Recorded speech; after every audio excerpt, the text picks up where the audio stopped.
three challenges me face after I leave prison. 1, family, community, and the system. No siblings, they don't want me leave prison.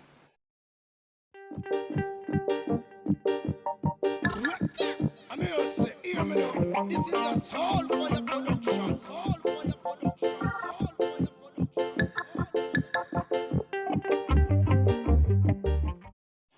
Greetings again, my subscriber. Sorry for the delay and sorry for being away for so long. I must apologize, but I want to tell you, say, circumstances has keep me away from this program, and I want to make it up back to you, alright? So here what happened. Let me tell you what go on. You don't know, say, bills have to pay and you have to do something to generate an income. So some programs come in, so I have to find myself involved in it, so it kind of take me away and pull me away from this program. But I go chip in once in a while because I know say many of you anticipate about what this program is about and anticipate this program at least once a week. I promise you that I go chip in as often as I can. Understand? Because the last time we did upon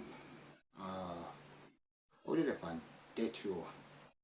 I'm gonna finish it that, and I have a video we're gonna complete yet in editing with question and answer where subscriber Ron Green. Yeah, big up yourself, Ron Green. Yeah man. Yeah man, so Ron Green, may have your questions answered, so I have the answers for you, so you will get them. Now watch not now. I love the answer, the question them when you ask. And guess what? Would I want other subscriber ask some more questions, because here and now a lot of things has been happening over time since I am away from the program. And guess what? Enough inmates in the camp upset with me in a sense because I have voice out for them. Listen, I just when me really is about, yes, is the voice of the prisoners. But my brethren, there's are stages and steps me have to take along the way. So me know how you feel no way. It's just time. Okay? Time, brethren. So just hold the faith and just be peaceful in the camp the same way. You understand? Because there's somewhere along the line when I go there to the road like when me there and others there. Yeah? So greetings to you again, and greetings to the Holy Spirit, because you don't know how to big up God and everything. And the Holy Spirit is our comforter. The Lord sent to guide us and talk to us before we meet up in any predicament. Anytime you hear a little still voice, don't do that. God is listen it. So I always hear me say greetings to the Holy Spirit. Anyway, so I want to use the opportunity here, because since February I put up the last video to now, a lot of things been happening. And I look on it and say, hey, hear me? I know me alone face this. And because I know me alone face this and I do some investigation, I realize other face worse than me. So I choose to talk about reintegration. And I talk about other ex and who on parole now. You see what happened recently? You have a thing called classism. I play. I'm going to talk about my 3 challenges we face since I've been reintegrated back into the system. 3. Yeah man, I have a lot of things on my laptop here for share. Because you don't know me, I get old now, See, so can't remember everything, the brain. Yeah, so the three main things, the three challenges me face after I leave prison is one, family, community, and the system. Those are the three challenges I face. So me choose to I expound upon it. For you no understand some of the challenges where some of the parolees and ex-cons face, especially when you're on parole. Because let me tell you something. So you're on parole, one of the criteria for parole is you have to have somewhere to live. Somebody have to be responsible for you. Now that person that take on the responsibility, it's like them all allege. It's like them all something over us. We become like we're subjected and to any assault or any abuse. Because many of them believe that one phone call, which none of the parolee no really want no problem. So what most of them do is change address. Because you come like a slaughter to whosoever responsible for you. So some of us, possibly all of us, face these challenges. So may I tell my experience.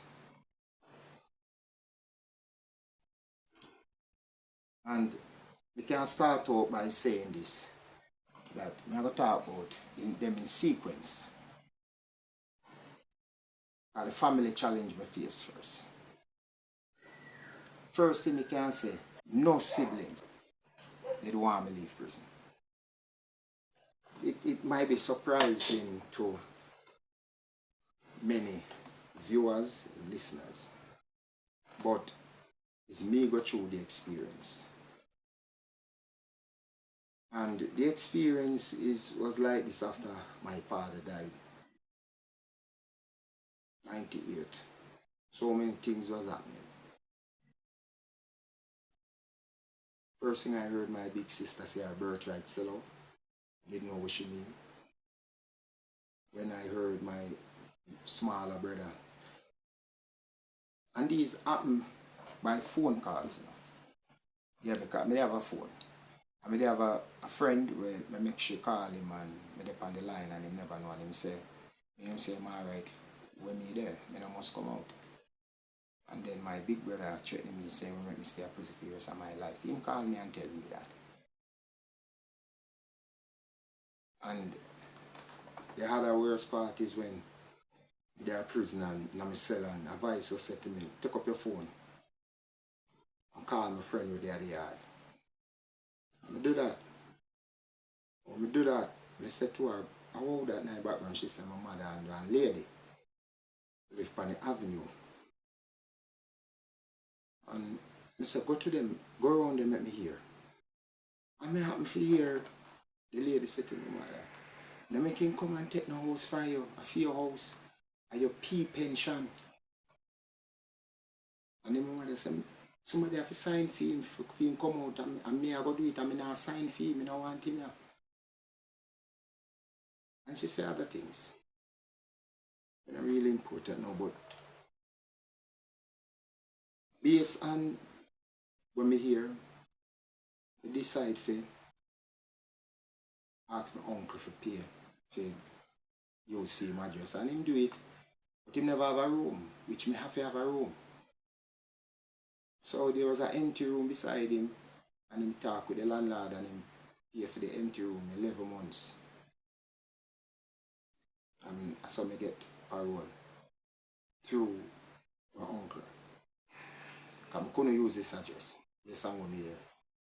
Because the parole, what will happen is the parole officer will go to the community and the home and ask the person if you want him, and the person say, no, sir, you're done. So I couldn't run the risk there. Enough people don't know, say, it's a risk I have to take, and I take the risk there for, with my uncle address. Enough people don't know what really happened. I have to do that. You understand? You have to look out for me, you know. Me. But me come move along now because me have a lot to tell. So, family. Alright. And the worst thing is to come from prison. Everyone look down upon you. Classism play. Everybody does things say because you come from prison, you don't know nothing. Yeah, you're behind time. The one thing with prison, them say when you're up there at college, they make you learn quick. Make you learn quick. So I make you adapt and make you be flexible. So we adapt quick. But some people just believe, say, hey, once you're an ex-con, you're done. You don't know nothing. One thing we know about prisoners and ex-con, what we learn to do, we learn to attempt your next move before you even know. So, put it this way, every morning we have to want the search team come in, if they come with section, them go on. And 99% time we right. Learn, pre your movement before you even decide it.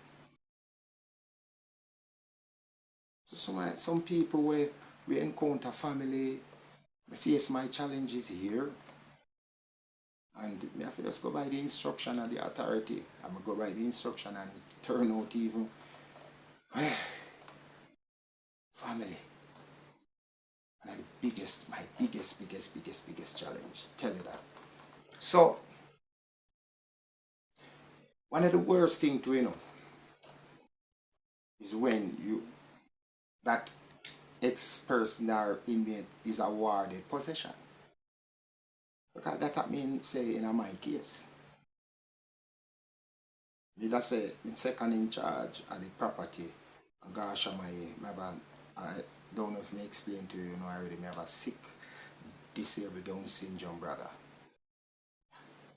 Then I'm Mike here. I look after him since from me left prison. Yeah, man.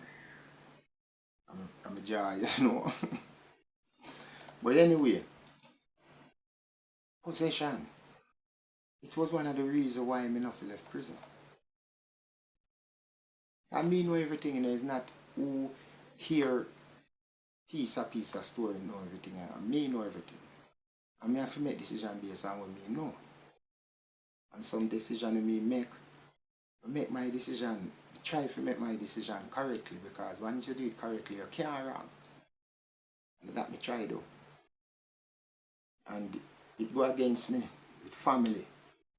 But you know, as me always say, it's not people know the truth, you know, it's God. And I know them a judge me as God. Yeah. One of the interesting matters is that we are doing one of the next thing we find out is say doing the right thing is like we are doing the wrong thing. Because it's a true, let me tell you, we label as ex-con, you know. So we will always be seen as wrongdoers. We not care if we tell the truth, it's not the truth. Let me tell you something, I remember the community said to me, why me thump my mother in her mouth? He said, you believe her? She said, yes. Me said, why? So she show her one bus mouth, the bus in her mouth. And me said, really? No, subscribers and new viewers, listen me. Me not do that, but you know what surprised me? My mother go as far as puncturing her mouth to prove a lie. We got to the Rallington Town police station. Yeah, man. Proper investigation said she was telling a lie. And that are the biggest one. Look here, I'm tell you this 9 times. My mother called police for me to take my parole. And my bigger brother called my probation officer, telling her if you take over parole. Yeah, for nothing.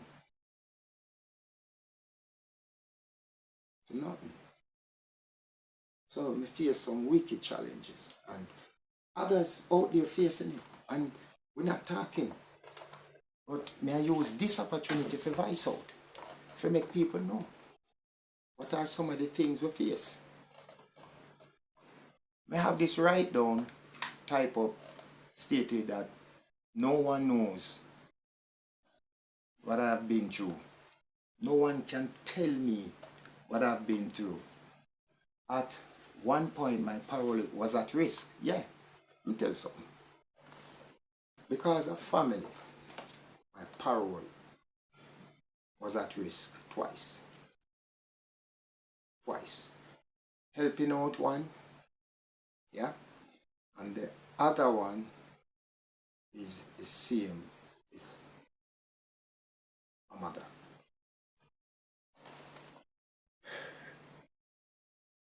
I came home to find some uncomfortable situation.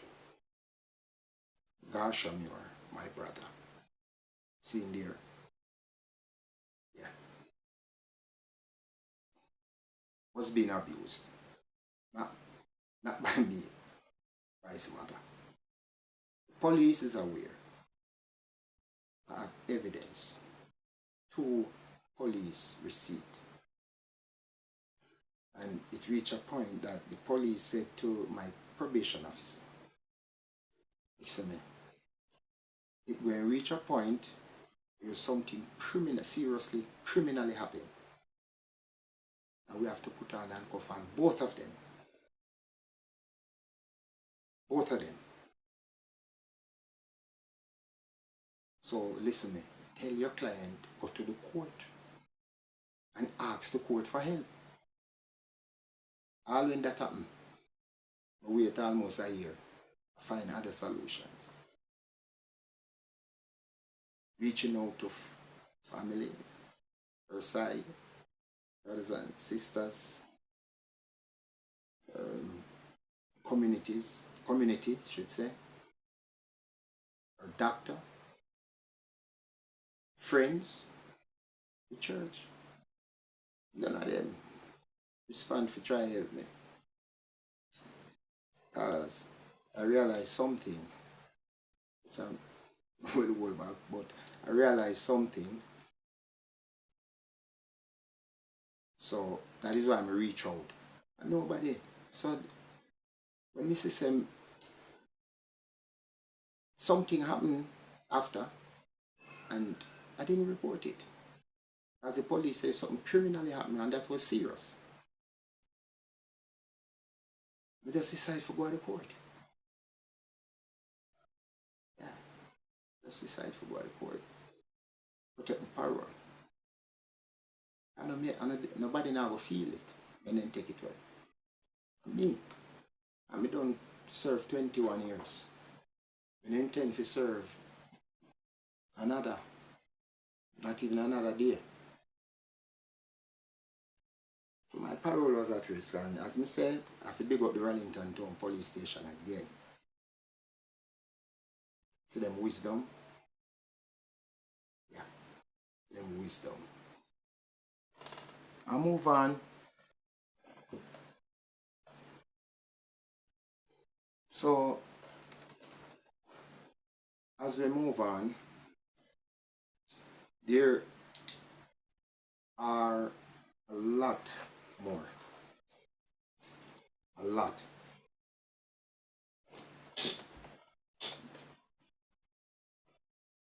And you see, reflecting bring tears, you know. Sometimes I'm looking at myself and say, what could I have done better? And the worst thing, you know, it seems as if family came together and they make a judgment, say, we shouldn't carry my mother to the court. So the person who said to me out of my gate, and I'm car, which is my little brother. But him say to him, say, we, one thing we say is that you're wrong spiritually, biblically, whatsoever, cally. You shouldn't carry your mother. The whole of we disagree with that. I'm listening. So I realized that there was a meeting. So we just ask him, all right, what didn't they do when we showed you pictures of the abuse being done on the disabled brother?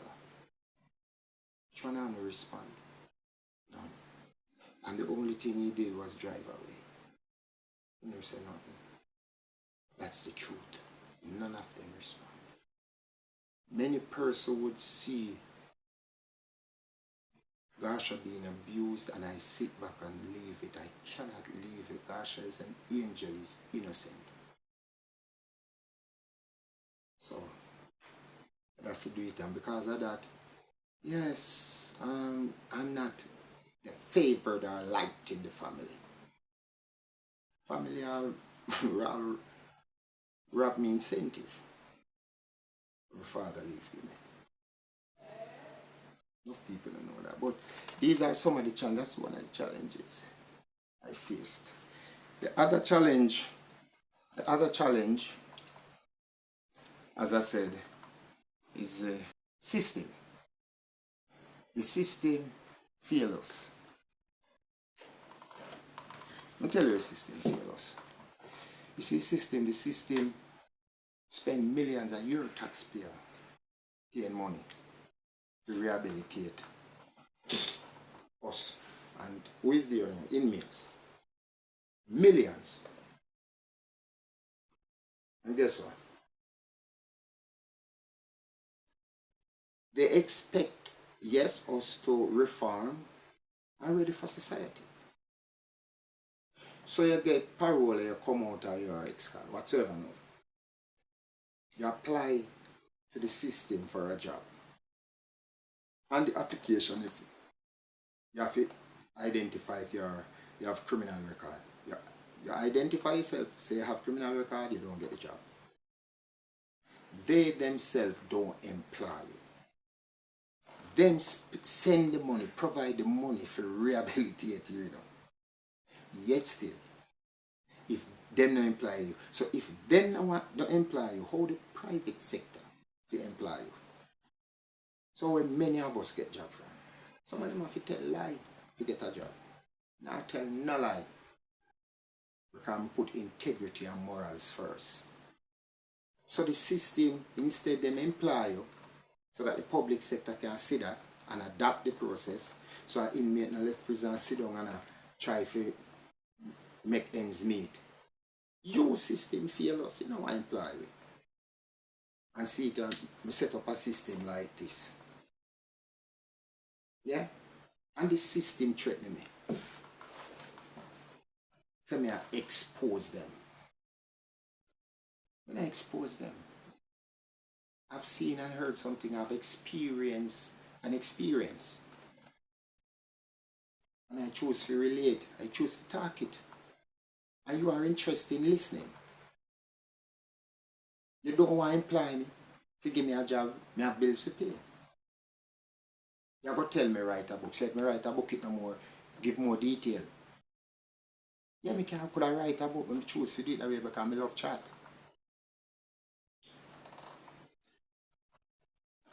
So the third is the community. And this is more serious though. This one is more serious, the community. This is the next challenge we face. So the community, I was never accepted in my community. You see me? Never.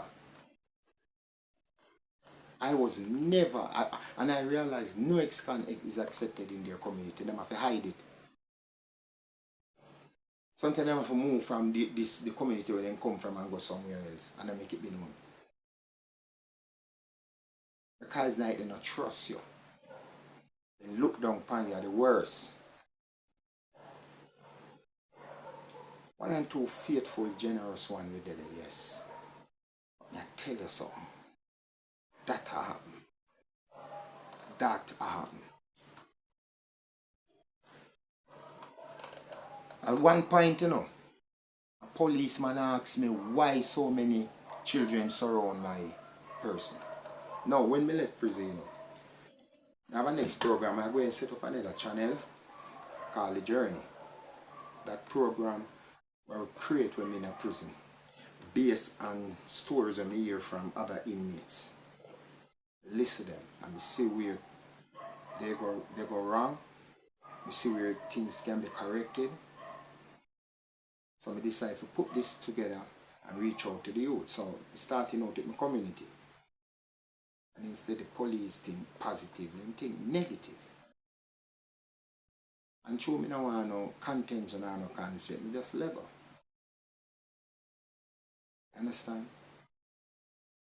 And I learn my lesson, say it's hard for trust. I tell you, I don't care if them have it, it's hard for trust uniform personnel. Hard. And them know that too, but here them don't like when you talk. So me just leave it. Can't you see me? Yeah, me let you go. Yeah, man. So, as me say, me I try to motivate youth them so that they can change them thinking and them thought and look forward to their objective and their goal. Next, I was threatened by community members. Members, you know, threatened. Yes, man. I was lied on by community members. Plots were made to get my parole revoked by both community and family, yes. I will not forget one community member. She said, they call police for me. Every time the police come, they realize say there was a plot. And what they don't know is that the police talk to me after. Yeah? And explain to me what they pick up from all these complaints. So them always tell me to watch myself. And that's why I say me say big up to the Wellington Police Station. You see, whenever them make a plot and then carry it out, yes, the police them come, and when me just explain my side or whatsoever, say me don't know this and that at all, police realize, say there's a plot. So this community member say, she don't know why is it when the police then come, then can't take me away.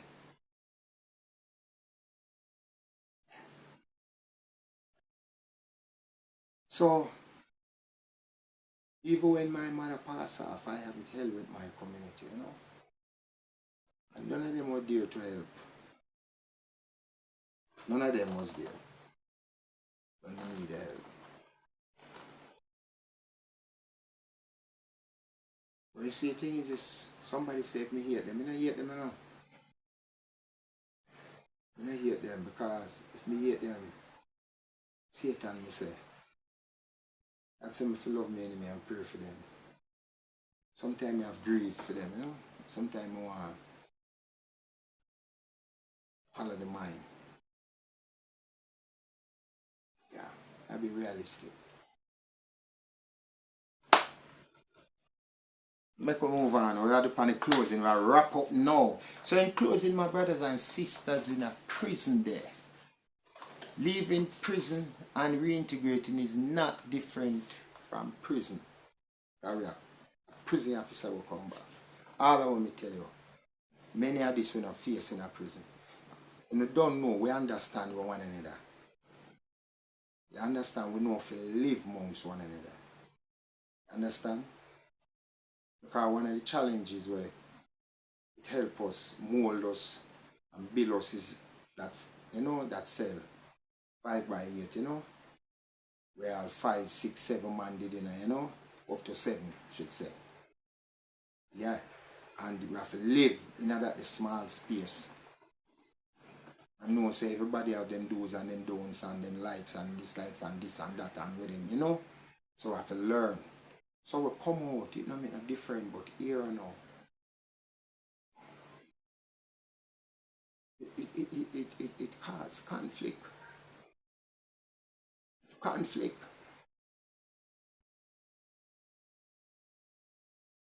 But what we want my brothers and sisters to focus on is what you go and do when you come out to make some money. Get an income. You see, anything you come up with, work on it from in this. Go to the school here, ask you use the internet, research, become knowledgeable of it.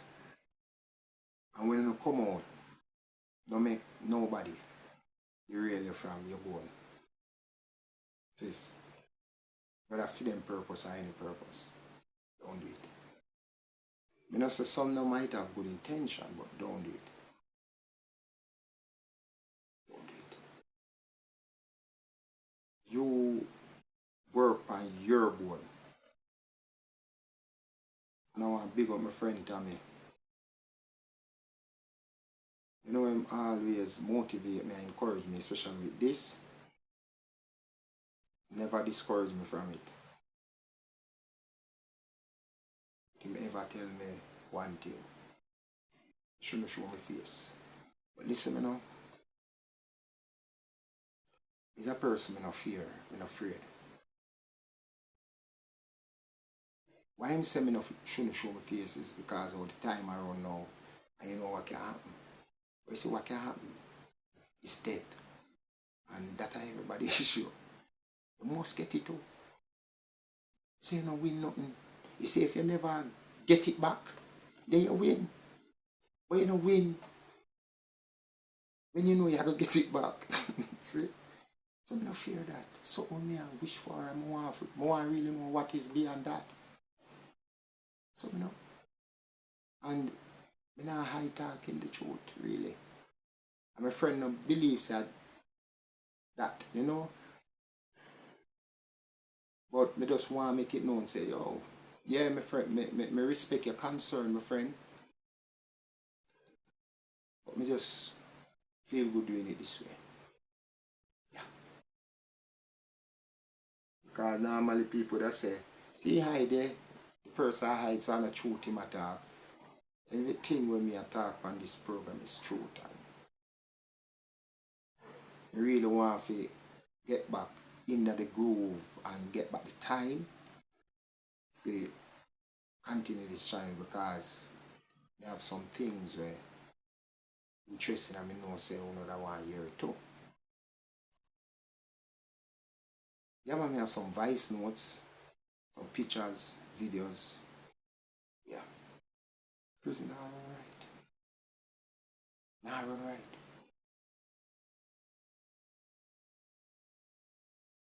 So stay tuned now. We link again. God bless you. Thanks for watching. Please, just send this link to your friends now. Support it. Build this channel and support the link. Share it with your friend. God bless you. I'm here to say, hear me now. This is a soul for your production. Soul